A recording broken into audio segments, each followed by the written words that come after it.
Introspection 4. Identity and Ignorance. Goal.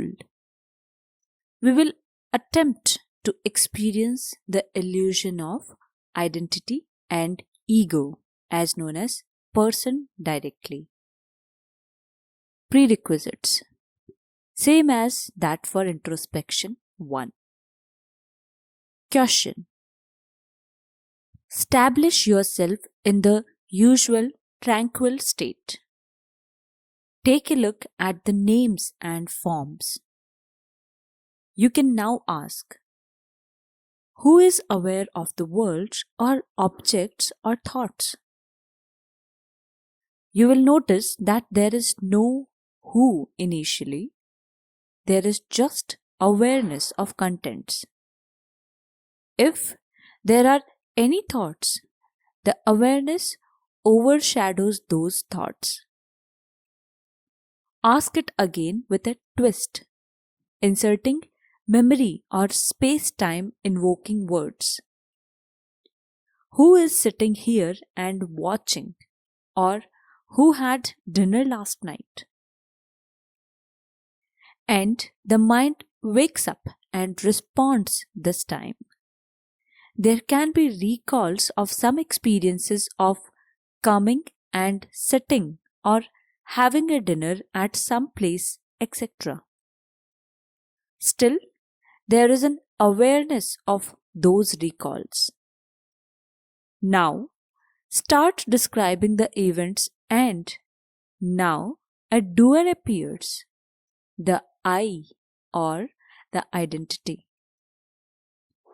Note that an I appears in the thought which are correlated with a place or event in the near past or somewhat distant past, and it is created only when language kicks in. Ask, what is aware of this internal monologue describing events? And you are back into awareness, the self. The person disappears, or you become aware of it as an idea or a concept. Come back to the state of a person again by relating yourself with events, people, or objects, etc. And ask, how did it feel when Mr. X insulted me? Note the arousal of memories and emotions of anger or hate or fear. Note bodily feelings and change in breathing. This is the ego. It wakes up in response to a survival threat. Change the question to, how did it feel when I met my first love? Note the torrent of emotions and memories. Note the desire to meet that person again. This is procreative tendency of ego in action. Try some more questions of your own that can invoke a person and later an ego. Always come back to the self afterwards by asking, what is aware of these mental happenings?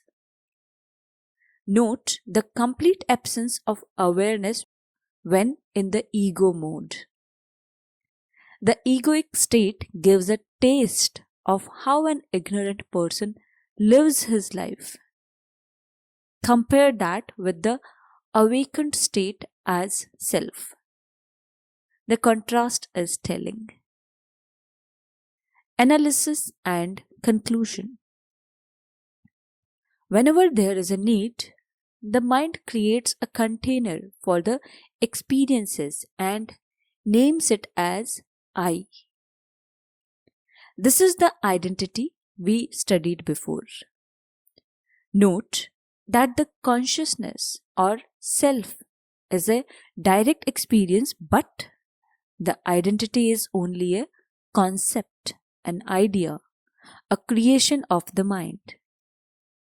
The mind presents everything in the context of an identity, the container.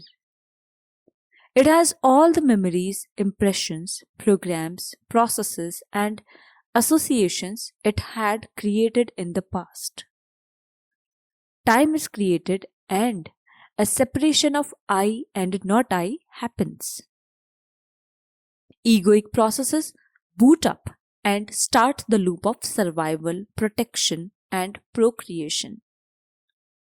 Now you are a person, an individual, a separate self. The self takes a back seat. This is the start of an ordinary human experience.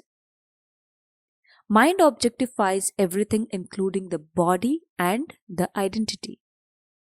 This makes us forget about the self, and so the ignorance begins. Everything is seen as objects, commonly known as matter. One can descend down and think of oneself as matter. Note that matter remains a mental concept. The objects are not out there.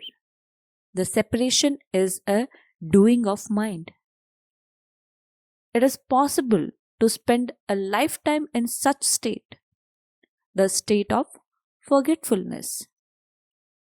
The change now takes the form of impermanence and the ego wrestles with it. Suffering is born out of this resistance. Notes.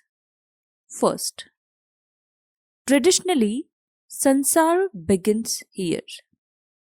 A person who is not a seeker goes through an experience of being a pure self, a witness to an ego entangled in the web of sansar every morning in a matter of few minutes. This happens when one slowly wakes up. Initially, there is nothing much. Then, the awareness of mental contents kick in. After opening the eyes, memories of past appear, a personality is formed out of them, and very soon, plans of tasks to be done today and people to meet flood in, bringing in desires and an ego. It springs the body into action. The wheel starts spinning. Thank you.